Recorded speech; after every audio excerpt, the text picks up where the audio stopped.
हाँ जी मेरे यारो दोस्तों, ईद चल रही है साड़ी रात के 12 बजे।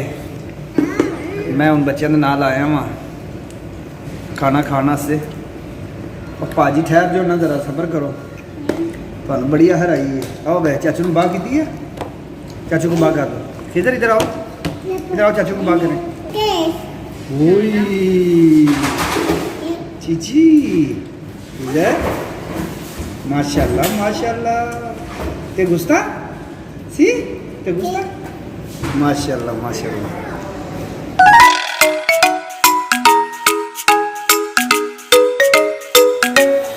हाँ जी, ए मेरे दोस्तों ना पीस कर देने पे।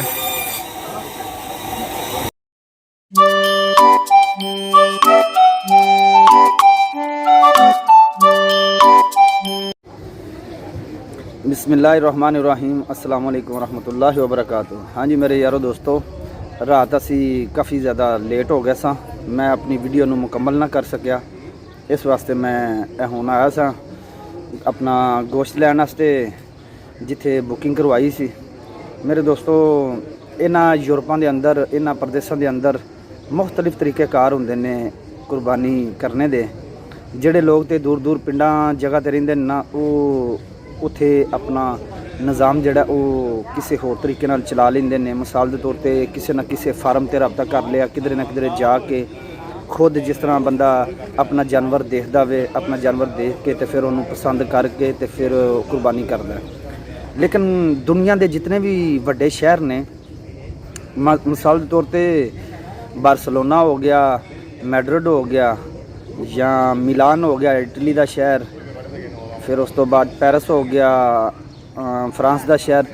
ये मुख्तलिफ शहरों का नाम इस वास्ते लिया, होर भी काफ़ी ज़्यादा शहर ने वड्डे कि जिथे फिर ये निज़ाम जड़े ने ये बुकिंग ते ही होंदे ने कुर्बानी दे।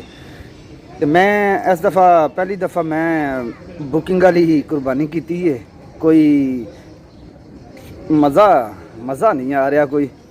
मिसाल के तौर पर वो गोश्त दे विच हथ मिलने और फिर वो खुशबू 2 दिन हथां च रहनी, फिर वो जज्बात खुद तकबीर पढ़ के ते कुर्बानी करनी, वो चीज़ इस दफ़ा नहीं हासिल हुई।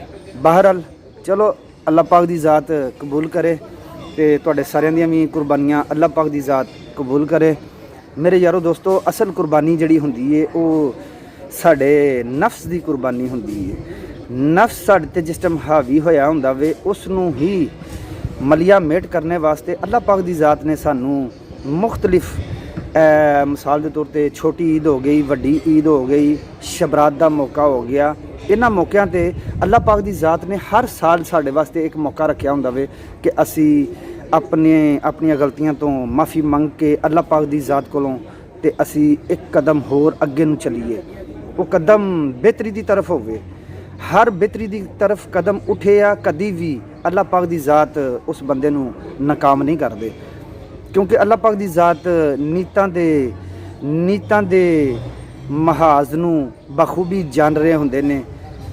अल्लाह पाक दी ज़ात तो ज़्यादा ते साडे अंदर दी शफाफियत नूं और अंदर दी गलाजत नूं कोई नहीं वेख सकदा। असी एक दूसरे वास्ते चेहरिਆਂ ਦੇ ਉੱਤੇ नकाब पा के ते आ सकने आ, लेकिन अल्लाह पाक दी ज़ात साडे हर वो चेहरे नूं जिस दे उत्ते नकाब चढ़िया हुंदा वे, अल्लाह पाक दी ज़ात उस दी तह दे अंदरों भी इंसान नूं जानदे हुंदे ने। मेरे दोस्तों, सानू खास करके जिहड़े असी इन्हां प्रदेशां च रहिंदे आ, सानू इस कुर्बानी दे नाल नाल एक सबक होर सीखना चाहिदा वे कि ये कुर्बानी दे सफ़र जिहड़े ने ये सानू यही दसदे ने कि कोई भी मुसाफिर, कोई भी भैन भरा अगर तुहाडे तक पहुँचदा वे, तुहाडे कोलों जिस हद तक मुमकिन हो सकदा वे उसकी हैल्प करते जाओ, ताकि उसकी भी जिंदगी के अंदर कोई ना कोई अगर एक कदम का भी किरदार तुहाडे वालों अदा होया होवेगा तो अल्लाह पाक दी ज़ात तुहाडी अपनी ही जिंदगी के अंदर बड़ी जी बरकत पा देंगे। मेरे दोस्तों, ज़िंदगी मेरी भी इस तरह ही मसरूफ़ तरीन है, लेकिन अल्हम्दुलिल्लाह कोशिश करते रहना वा कि जिहड़े कोई भैन भरा मेरे नज़दीक हुंदे ने उन्हां दे नाल अच्छे तरीके दे नाल चलदे रहिए, ताकि ये ईदां शबरातां दे मेले जिहड़े ने इन्हां दे उत्ते खाली असी एक दूसरे नूं मैसेजां दी हद तक ही ना आ जाइए, ਕਦੇ ਨਾ ਕਦੇ ਕਿਧਰੇ ਨਾ ਕਿਧਰੇ ਟਾਈਮ ਕੱਢ ਹੀ ਲੈਣਾ ਚਾਹੀਦਾ ਵੇ। ਸਾਨੂੰ ਆਪਣਾ ਖੁਦ ਹੀ ਤਜਜ਼ੀਆ ਕਰ ਲੈਣਾ ਚਾਹੀਦਾ ਵੇ ਕਿ ਅੱਜ ਅਸੀਂ ਕਿੰਨਾ ਤੋਂ ਬਹੁਤ ਹੀ ਜ਼ਿਆਦਾ ਦੂਰ ਹੋ ਗਏ ਹਾਂ। ਸਿਰਫ ਇਤਨੀ ਹੀ ਗੱਲ ਪਿੱਛੇ, ਉਹਨੇ ਨਹੀਂ ਕੀਤਾ ਫੋਨ ਤੇ ਮੈਂ ਕਿਉਂ ਕਰਨਾ, ਉਹਨੇ ਮੈਸੇਜ ਕੀਤਾ ਤੇ ਮੈਂ ਵੀ ਮੈਸੇਜ ਹੀ ਕਰ ਦੇਣਾ ਵਾ, ਉਹਨੇ ਮੇਰੀ ਪੋਸਟ ਦੇ ਉੱਤੇ ਕਮੈਂਟ ਕੀਤਾ ਤੇ ਮੈਂ ਵੀ ਕਮੈਂਟ ਹੀ ਕਰਨਾ।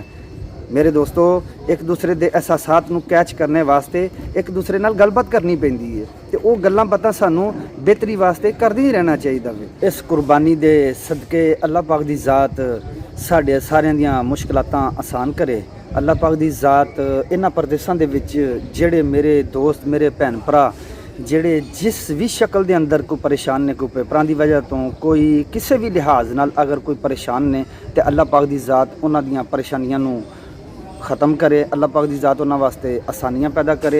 मेरे दोस्तों, बेहतरी दी तरफ कदम उठाने वास्ते सिर्फ सानू मुखलसाना नीयत दी ज़रूरत है, उन्हां ते फिर अमल करते रहना चाहिए वे ते फिर रब दी ज़ात कोलों दुआ मंग लेनी चाहिए। फिर अपनी ही मंगी हुई दुआ दे उत्ते यकीन कर लेना चाहिए वे ते फिर उस यकीन दे नाल सानू टुर लेना चाहिए वे ते अल्लाह पाक दी ज़ात मंजिलां तक खुद ही पहुँचा देंदे ने, क्योंकि एक बेस बनी होवेगी ते अल्लाह पाक दी ज़ात उस बेस दे उत्ते इंसानां दे फैसले करदे ने।